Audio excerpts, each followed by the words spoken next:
Film institute రోజుల నుంచి అంటే 1977 నుంచి మా ఇద్దరి పరిచయం. తను అప్పటికే senior student from the film institute. So మేము ట్రైనింగ్ అవుతున్నప్పుడు సీనియర్గా వచ్చి మా మధ్య కూర్చునేవాడు. ఇంట్రెస్టింగ్గా తన సరదాలు, తన ఎక్స్పీరియన్స్లు ఇవన్నీ చెప్తూ ఉండేవాడు. అలాగే మాకు దగ్గర అయ్యాడు. ఆ తర్వాత ఇండస్ట్రీలో ఎవరికి వాళ్ళం అలా ఎదిగినప్పుడు నేను ఒక స్టార్ స్టేటస్గా నాకు ఇమేజ్ ఏర్పడినప్పుడు, నువ్వు సినిమాలు చేయాలి, నాకు హెల్ప్ అవుతుంది, నేను నిర్మాతగా కూడా నిలబడాలనుకుంటున్నాను అన్నప్పుడు తనకు నేను 2-3 సినిమాలు చేయటం, అంతేకాకుండా నా సినిమాల్లో తనకి అవకాశాలు వచ్చేలా చేయటం ఇవన్నీ కూడా జరుగుతూ ఆ విధంగా మా యొక్క అనుబంధం అలా పెనవేసుకుంటూ వచ్చేది. 4-5 నేను, సుధాకరు, హరిప్రసాద్, రాజేంద్ర ప్రసాద్ చాలా సరదాగా ఉండేవాళ్ళం. అండ్ ఆ తర్వాత మా బాధ్యతల దృష్ట్యా కొంచెం గ్యాప్ వచ్చినమాట వాస్తవం. ఆ గ్యాప్లో ఒక్కోసారి 5-6 సంవత్సరాల తర్వాత హలో అంటే హలో అని కలుసుకునేంత సమయం చిక్కేది అటు ఇటు నాకు.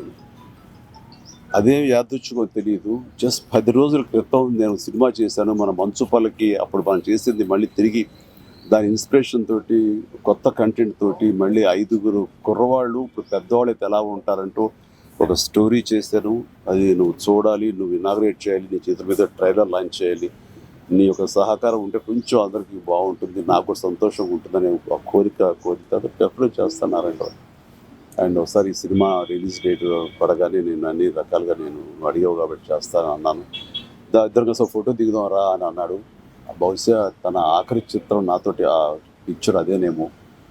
అండ్ చాలా గంట పైగా ఇద్దరం కూర్చొని మాట్లాడుకున్నాము, మనసుకి మాట్లాడుకున్నాము, ఆరోగ్యం గురించి అడిగాను, ఎలా కేర్ తీసుకుంటున్నావు, వాడు నెగ్లెక్ట్ చేయకూడదు అంటే అన్నీ చెప్పుకొచ్చాను. కొంచెం మొండి మనిషి, అదే పోతే మనకేం రావు, మనకేమి కాదు అనే ఒక భరోసాతో ఉన్నారు.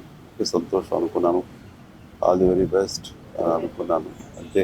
ఆల్ ది వెరీ బెస్ట్ అనే మాట శాశ్వతంగా గుడ్ బై అవుతుందని అనుకోలేదు ఈ 10 రోజుల్లో.